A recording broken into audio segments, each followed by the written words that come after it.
Welcome to 1080 Motion Strength in Numbers webinar. We are pleased to have fast bowling specialist Coach Steffan Jones as our guest. Coach Jones will present a sport-specific assessment strategies with actionable insights driving training individualization of fast bowlers today. Coach Jones, thank you so much for joining us today and providing your insight. It's a pleasure. It's an honor to be on here, and hopefully I can provide real-world insight on to how I use 1080, really, because I am the only fast bowling coach and actual cricket coach in the world using it. So my aim, as the title says, is to change outdated opinions, really, and to identify how I use technology. So who am I to start with? I played a long time, so I played 20 years professional cricket and rugby.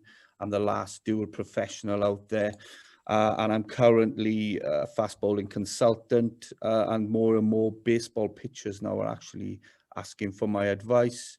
And I'm also a director of sport at a private school, so that's why I'm confident in the amount of information that I put out, because I have a lot of case studies. I have a lot of children from basic levels to top levels. So I have the data, I have the numbers on everything.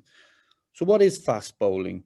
Because a lot of people in America wouldn't know what fast bowling is. So it's actually probably 3 events. It's a sprint, it's a triple jump, and it's a javelin throw, and it's a highly complex skill that requires our respect, which is why I've gone down this route of being very sports science driven, and for me the number one tool is the 1080 sprint, which is why I use it. Is because of its specificity.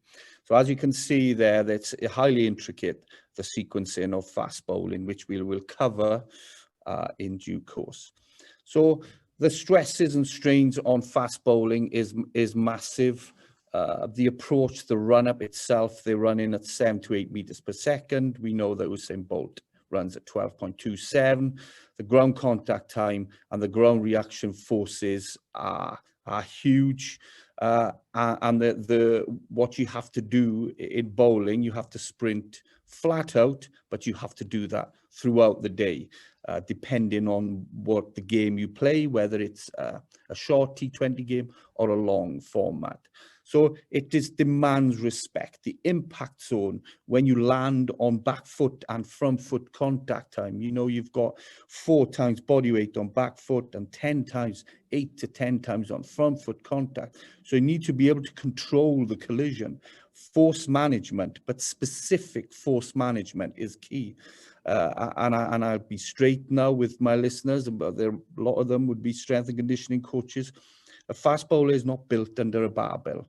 It's not about strength. The skill happens too fast for it to be about barbell numbers. The rotational speeds are huge, 6,000 degrees per second.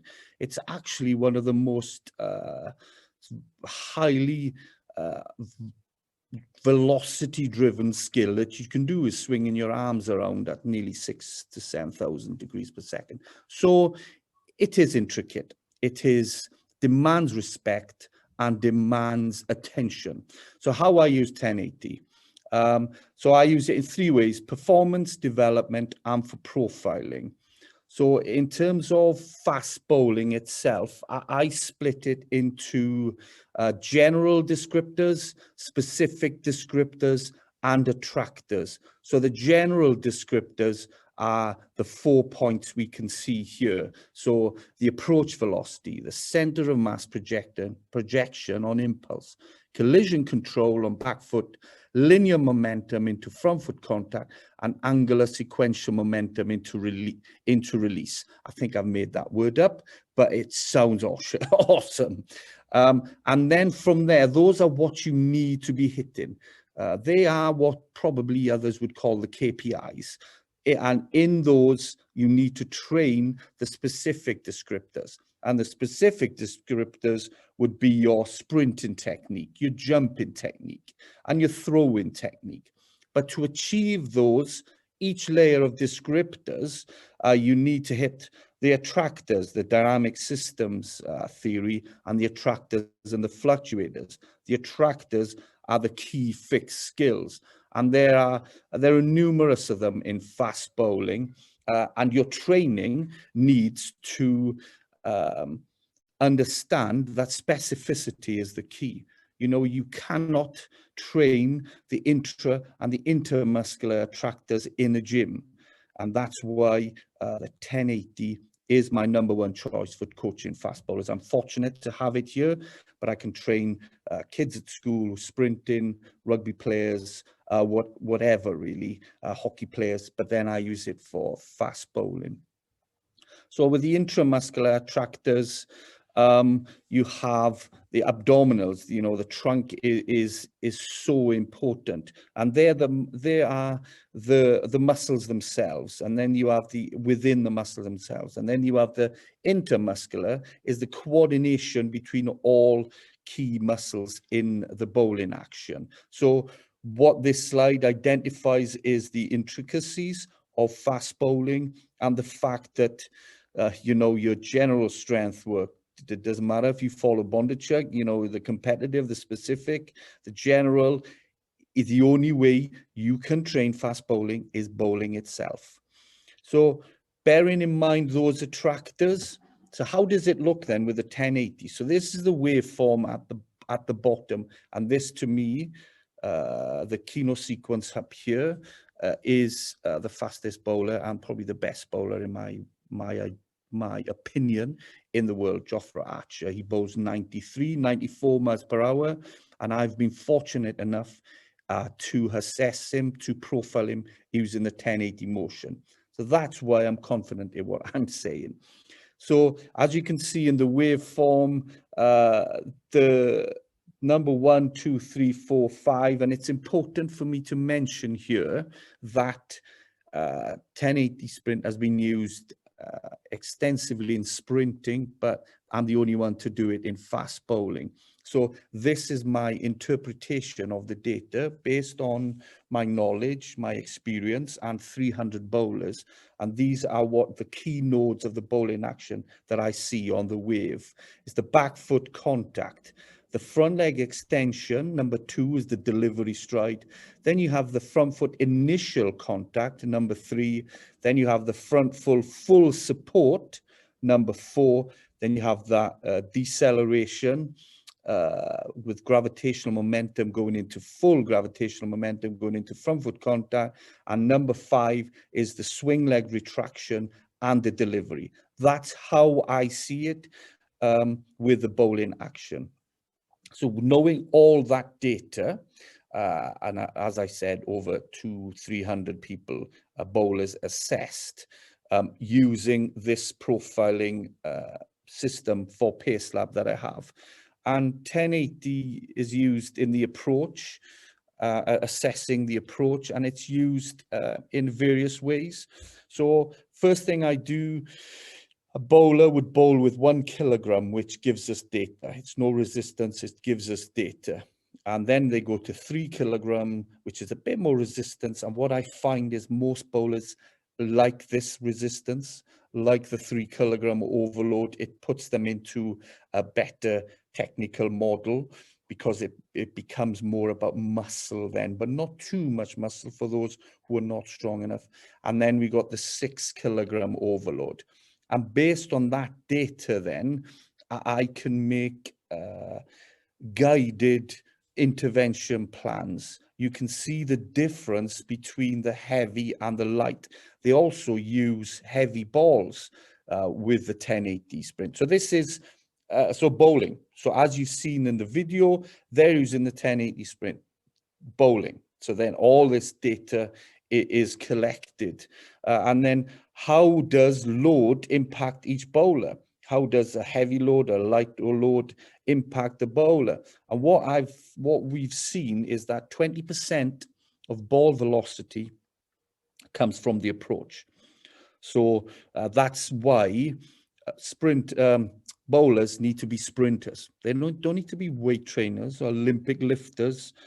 Don't get me started on Olympic weightlifting. I have Don't see any purpose for it in fast bowling. The skill itself, the technique of fast bowling itself is highly technical. So motor learning, I don't want to be confusing the brain, confusing the system with another highly skilled, loaded, force-driven exercise like a power clean or a snatch.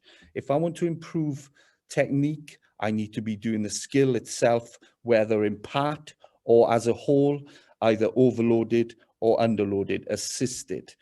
So what with the data we've collected, for example, in the 3 kilogram or 6 kilogram load with bowling, if the ball velocity doesn't change, that tells me that the bowler is not using the runner.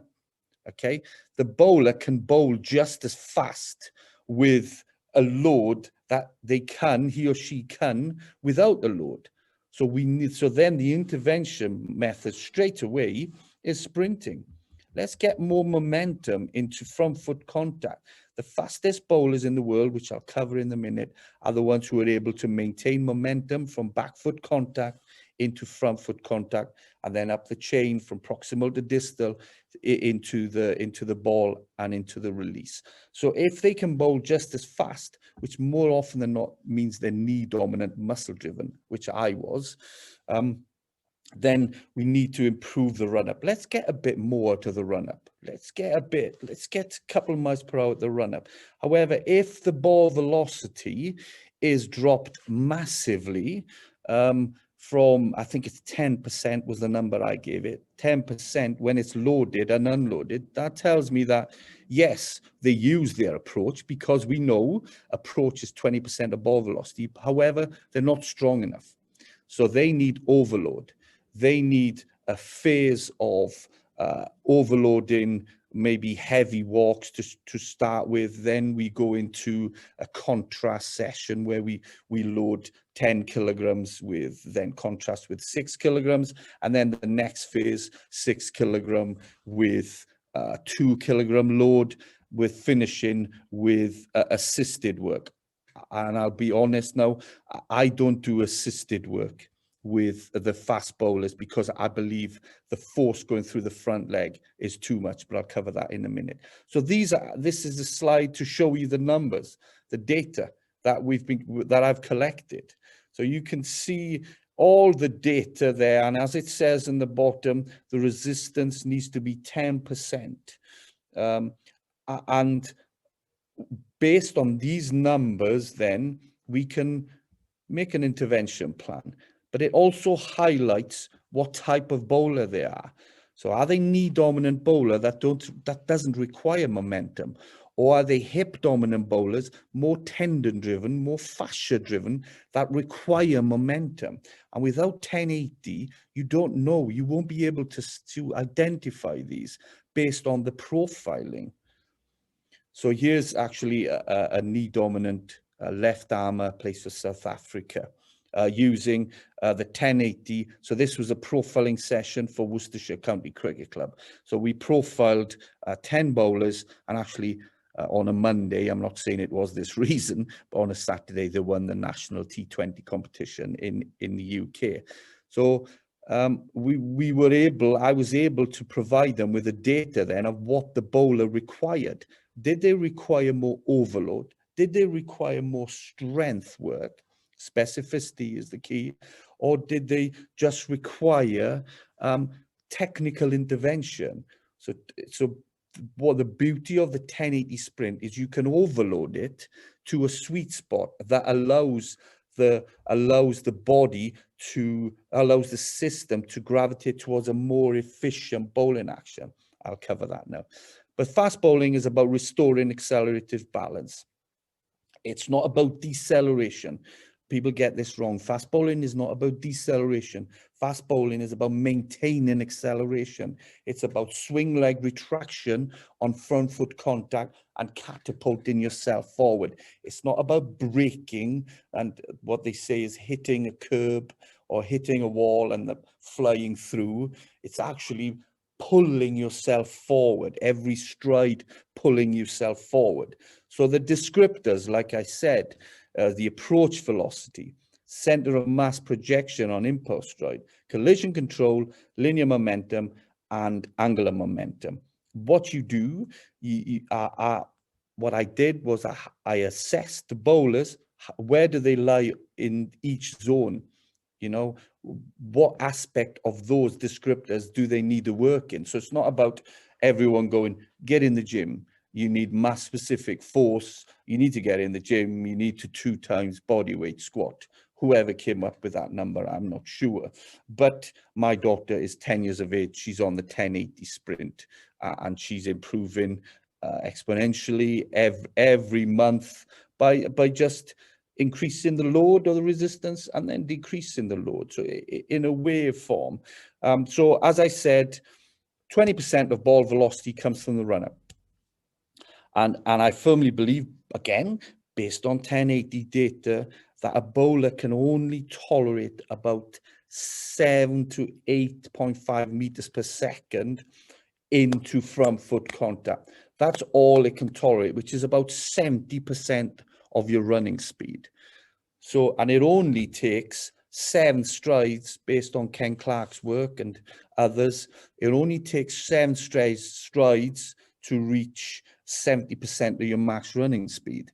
So that's why with the 1080, I assess the bowlers, and you can see in the waveform, you can see in the patterns of the wave where they need to bowl. And I did it today, actually. A bowler was bowling, and as soon as the waves become to decrease and the momentum, we reduced momentum, that was the cutoff. That was the size of the run-up. And it's only in 1080 you'll be able to do that. So the approach velocity is everything. Okay, the fastest bowlers in the world run in quicker. But Jofra Archer, who I covered earlier, he looks as if he runs in slowly, but he doesn't. He just makes it look easy. The best athletes are the most efficient ones. And actually, based on this data I have, he's the number 12 bowler here. Okay, he bowls 87 miles per hour and he runs in the quickest, but is also able to maintain momentum from his approach into front foot contact. So that correlates with ball velocity. So if I'm doing a 1080 profiling, I have a speed gun the other side. I ask the bowler to bowl, and then I will tell them, I will cue them to run in faster the next ball to get the meters per second higher on the graph. And straight away, ball velocity increases. You know, these are facts. It happens, and I have the data to prove it. So if you want to bowl faster, you've got to run in faster. You got to run in with intent. You got to run in with efficiency and quality. But you need the basic, general relative strength to cope with collision control. That's where strength comes in. It's not a performance enhancer as such. It's more of it gives you the ability to control the ground contact. So it doesn't actually help ball velocity, but it helps you run in quicker. So the center of mass projection on impulse. So it's about swing leg retraction. It's about the center of mass going up first. So it's not a conscious jump on the impulse stride. It's pulling you forward. And the graphs show this on the 1080 sprint. This was a really great, interesting study I did. So stiffness, it's fast bowling, collision control is about stiffness, and it's the tissue's resistance to deformation due to ground reaction forces. Fast bowling happens too fast for it to be about muscle. The stretch shortening cycle happens 0.2 seconds, and that's a fast stretch shortening cycle. Fast bowling happens quicker than that. So it's about tendon stiffness. And what I did with the 1080 was I used resistance or 3 kilogram overload. And what was found was that actually the ground contact time didn't change. So if we can change, we can manipulate the forces going into contact on front foot contact time, but actually the ground contact time itself stays the same. So then it's transferable to outside. There's no point doing an exercise that the ground contact times are totally different to what happens outside. But by loading the resistance, I was able to specifically strength train the bowling action, the sequence, but with maintaining the ground contact time, which I found was really interesting and was a game changer for my coaching, really. As you can see, you know, ground contact time, it's about having short ground contact time on back foot and then a longer on front foot contact time. So back foot contact is more about overcoming isos. The front foot is more about yielding isometric. The fastest may maintain momentum into front foot contact. And actually the bowler previous, Jofra, increased because of his swing leg retraction on front foot contact. He pulled himself over and increased his momentum, increased the meters per second on delivery, which was extraordinary, really, which is why he's the fastest bowler in the world.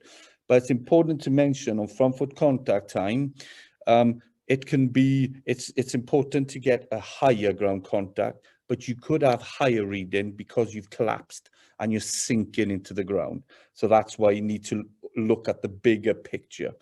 You need a brace front foot contact when you bowl. But the problem is force equals mass times acceleration. A lot of bowlers cannot cope with the force that's going through their front leg, which we know is about 8 times body weight. So what does 1080 do? You can manipulate that. You can manipulate it so it becomes in your favor. Overload it so they have to run in slower. And I'll show you in a minute what happens. But it's based on technique. Brace front leg on contact is one of the main attractors, one of the main descriptors because of leverage, with one fulcrum being at the waist and we're limiting the degrees of freedom. A flexed knee has multiple ways of collapsing. So brace front leg limits the many ways it can go wrong. So it's not about deceleration on front foot contact. It's about maintaining. It's about maintaining momentum and actually gaining momentum through the delivery. It's not about stopping. It's not about deceleration. It's about maintaining it. And then the fastest make it look easy. It's about torque. It's about proximal distance, distal sequencing, and then effortless grace, I call it, where the combination of all joints working, culminating in ball velocity. So it's not about having one aspect of the bowling action stronger than the other. It's about the combination of everything, which you would be sequencing. So here are some examples of how I use it. So firstly, I mentioned it earlier, I follow Bondarchuk system, which categorizes competitive, specific development, specific prep, and general prep. So every session will include those depending on what sort of loading I'm doing, whether it's a block or a complex loading. And then, as I mentioned, I use them in 3 ways. So use 1080 in 3 ways, either as a performance tool, a developmental tool, or a monitoring tool. I've covered monitoring tool with the profiling. The performance tool is about manipulating the force equals mass times acceleration equation. So you want to take it to a sweet spot where the leg is braced on front foot contact, and 1080 is the only method that you can do that. And also you can manipulate the resistance. You have the data in front of you. So there is a bowler, I'll cover him in a minute, that collapses when he bowls flat out, but actually with a 1080 he braces. So so on the left here is developmental. It's assisted, so I'm pulling into front foot contact. So I believe you can't assist and bowl flat out with a 1080. It's too much force. It can't cope with it. But then you can manipulate it by doing a double pulse into, so we're training front foot contact, but in a part way, in a part whole way. So this girl on the left then would then go into bowling fully. She would understand we've created the feel of that block, now put it into a full delivery. And then the guy on the right here bowls for India, one of the fastest bowlers in the world. So this was performance. This was an air egg session where he kept bowling until 3% drop off. So I've mentioned muscle and tendon-driven bowlers, hip or knee tendon. So the bowler here, JD Natkat, is a knee muscle-driven bowler, and their strengths is they tolerate fatigue better. They strength train. They can be manufactured because strength training has an impact because their ground contact times are longer. Their weakness is they're very poor at eliminating muscle slack because the ground contact time is so high, and then there's something that leads to not. Again, there's outliers that leads to poor sequencing. So he came over, and these numbers are based on 2 weeks of training, you know, and it's, I'll show you the evidence of it now, and it was in an article, so there's no lies here. So the 1080, you can see the speed he ran in at. I wanted him to run in quicker. I needed him to put more force into front foot contact. I needed him to get off back foot contact quicker because he was side on and it took too long for him to pivot, to turn. So I needed to train more overcoming isometric on back foot contact and then yielding isometric on front foot contact. This work, I'm about to show you the exercises.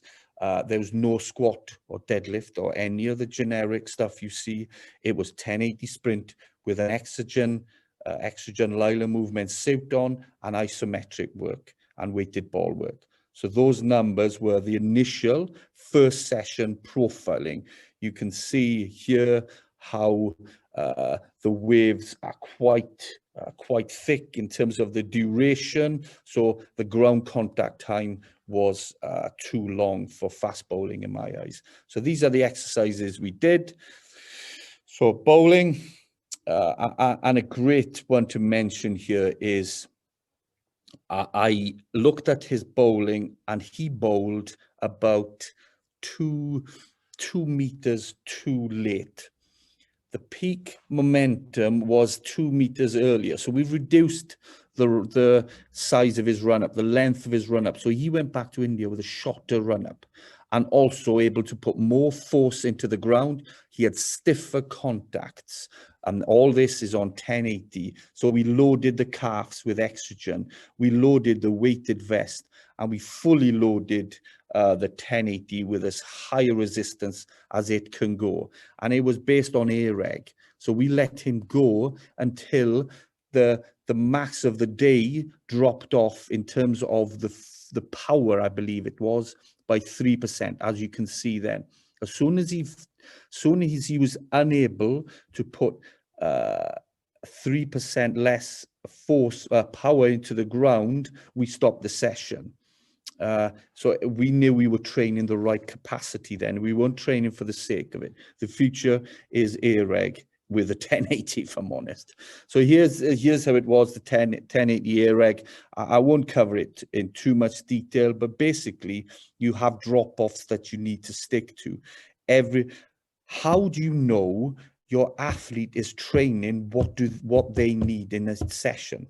Without assessing, we genuinely are guessing, but it's just a scattergun approach. Whereas if you have 1080 or a speed gun, you work out their max of the day because everyone comes in a different mental state, and then you work out your dropout from there. Whether we're on a 1080 bowling with 2%, 2 kilogram load, we're going to drop it off by 2% if we're working on speed. And then they have one missed effort, and then that's it. They're out of the game. So I know then that I've given them the right amount of fatigue, knowing that they're going to come back in 4 days. So that is important. It's very much a systematic, scientific approach to improving speed. And here it is here. That's the exact graph that I did. It took him 18 balls to achieve the drop-off that I required. For every 1.5% drop-off in ball velocity, it requires a full day of recovery. And then, so this was the end. 2 weeks later, you can see the graph, you can see the waveform. It's steeper, it's higher peaks, the amplitudes, it just looks different, you know, more energy, he's putting more energy into the ground. So the spring mass model, more energy in, more energy out. The peaks, it's a higher peak.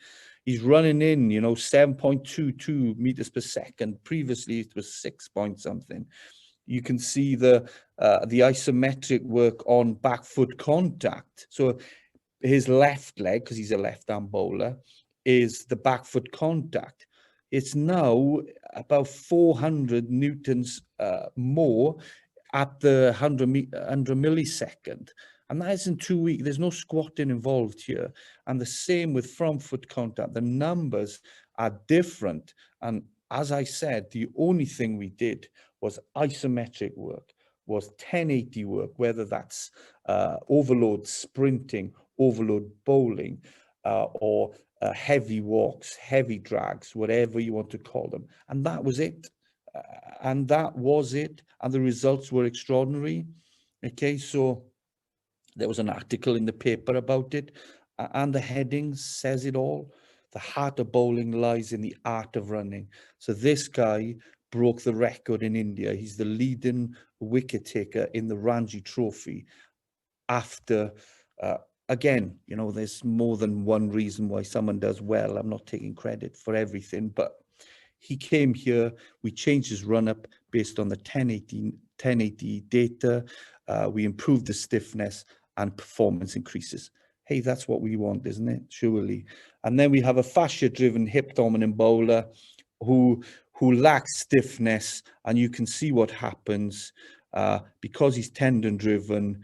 He lacks the strength, and there's a massive collapse there on front foot contact. So how do I train him? Well, how I trained him was, again, Lila, so force equals mass times acceleration. So let's manipulate mass. Let's increase his mass by adding load. Let's manipulate acceleration. We know he's a fast runner. He can't cope with the pace he runs in at.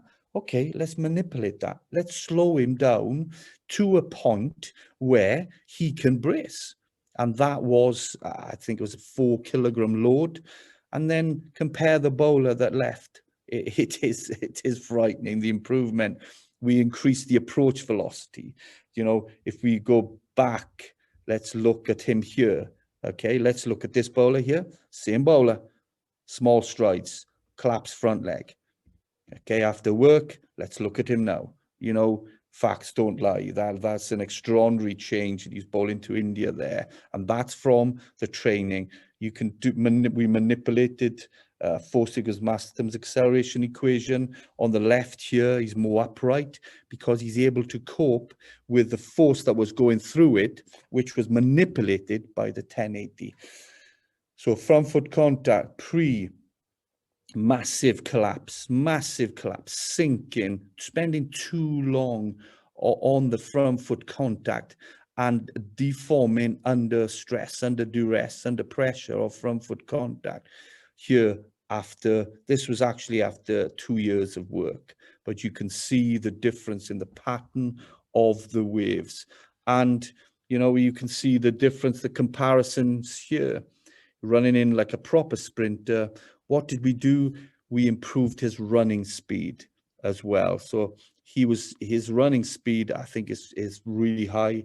He left a few months, 10.3 meters per second, and he increased by 1 meters per second in whatever months that was, that 2 or 3 months. So, and what that does, he increased his speed reserve. So his 90%, as we know, run up is 20% of ball velocity. So it is integral to a fast bowling. by helping him, training him to bowl, to run in faster, what it's done, it's pushed his 90% last year effort is 80% this year. So then he can bowl for longer, and he's got that little bit in his tank where he can give the effort ball. So he's increased his speed reserve. And here he is here, bowling very quickly, and this was last week. Just athlete. Bowling is about sprinting. So last one, so developmental, how to create change. How do I use 1080 to create technical change? So there's 7 ways to create change. And the 1080 fulfills in the example that I'm about to give, number 4, feed the mistake. So this bowler on the left collapses lateral.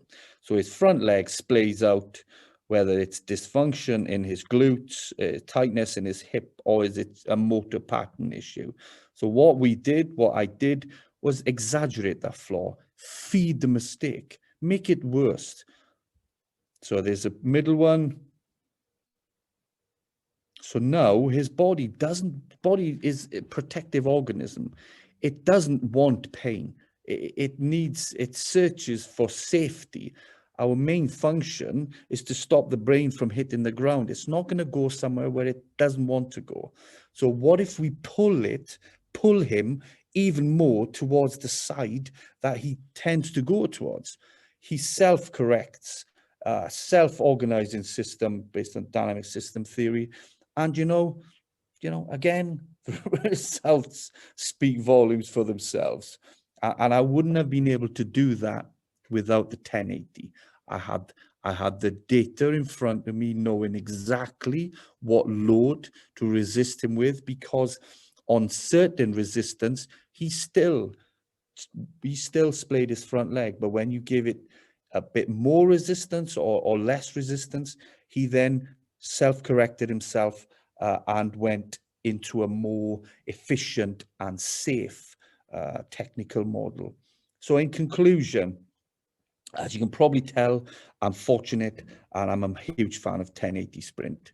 It's an effective tool to manage force on front foot contact because you can allow a gradual transition with a more effective technical model.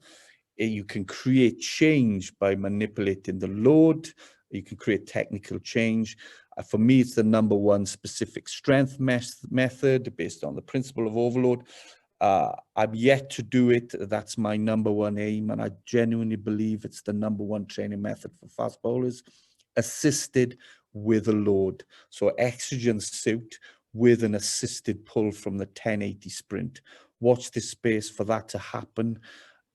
So in summary, as the sentence on the bottom says, whether manipulating force equals mass times acceleration to allow fast bowlers to feel the block of the front leg, or create an overload on one side to exaggerate the flow, or to improve the approach speed of the fast bowler's run-up, I firmly believe 1080 Sprint is the #1 tool for any fast bowling program.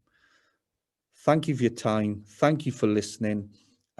I write a lot on my Instagram page, which is Steffan Jones 105. I own PaceLab Limited, and I have my own website, pacelabglobal.com.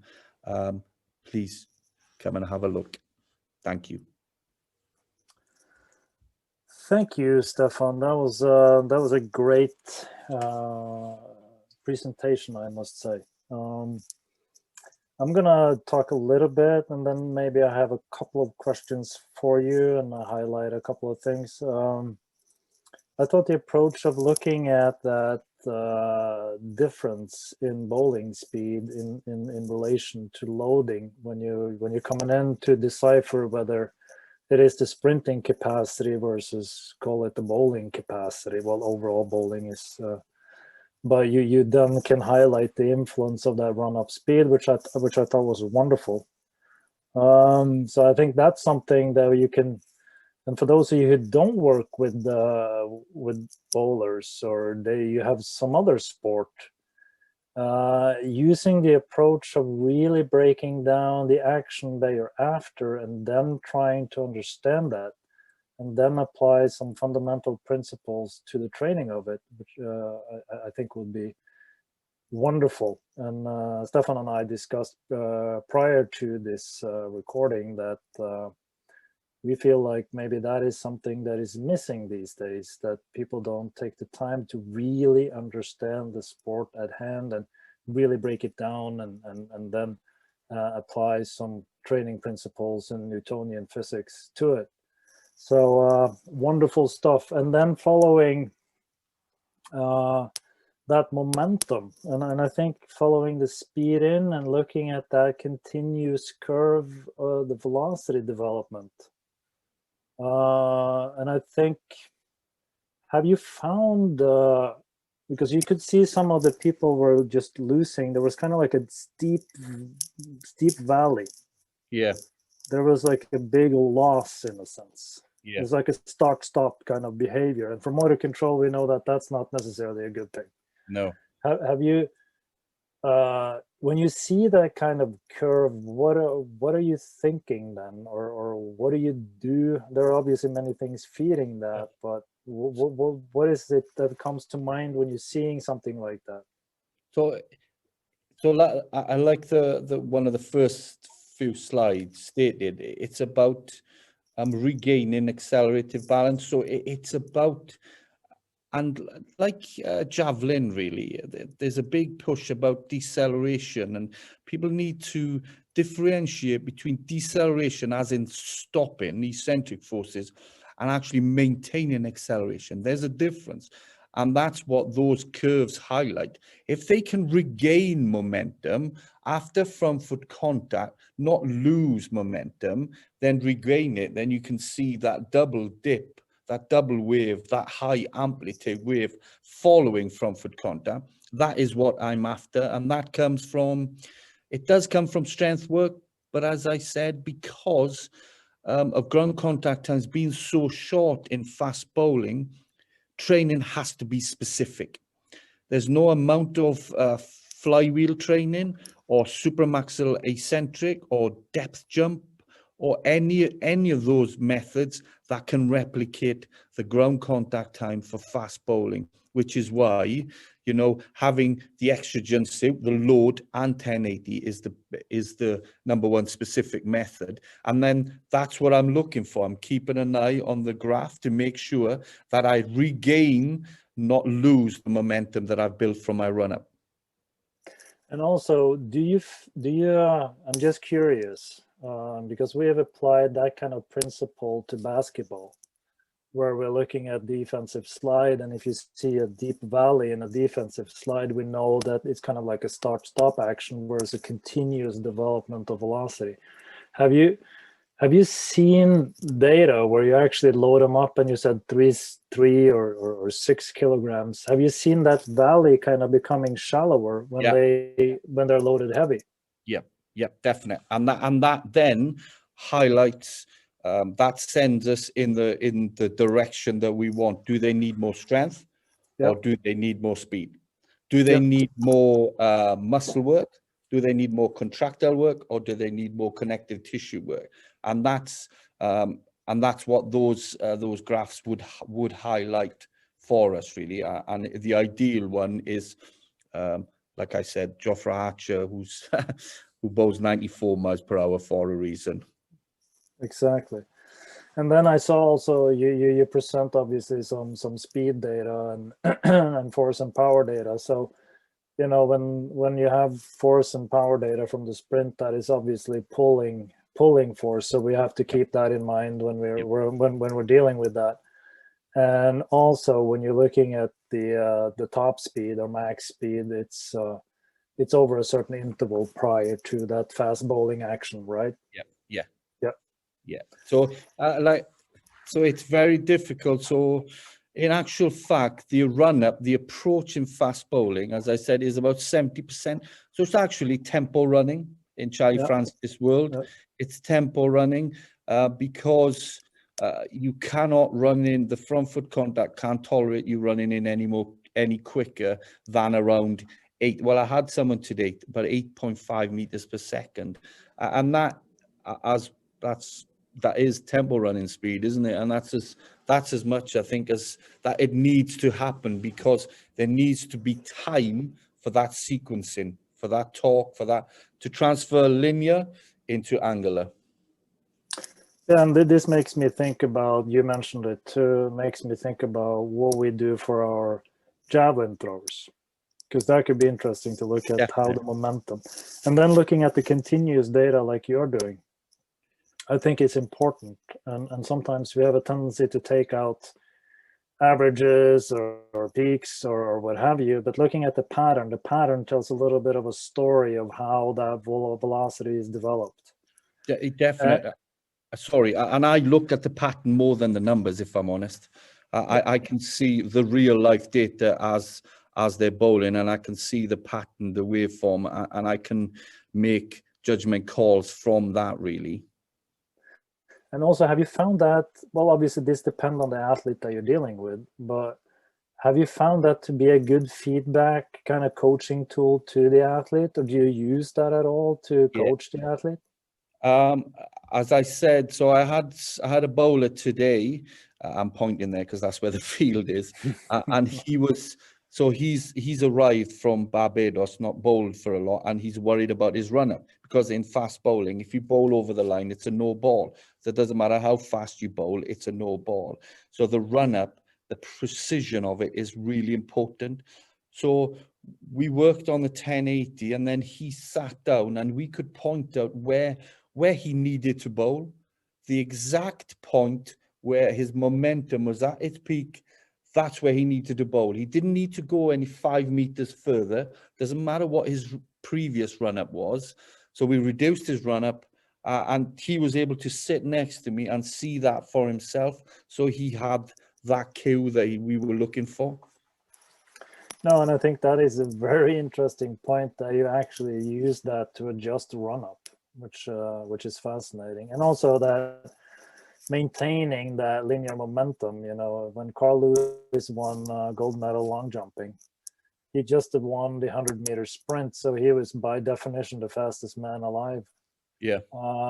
But he didn't have the fastest run-up in the long jump, but he was able to maintain the greatest horizontal velocity after takeoff. So this is basically what you're feeding here.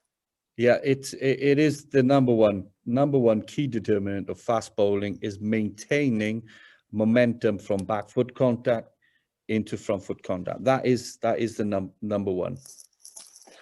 Brilliant. And also feeding the quote unquote faulty technique, I think is really fascinating. And I do that myself too.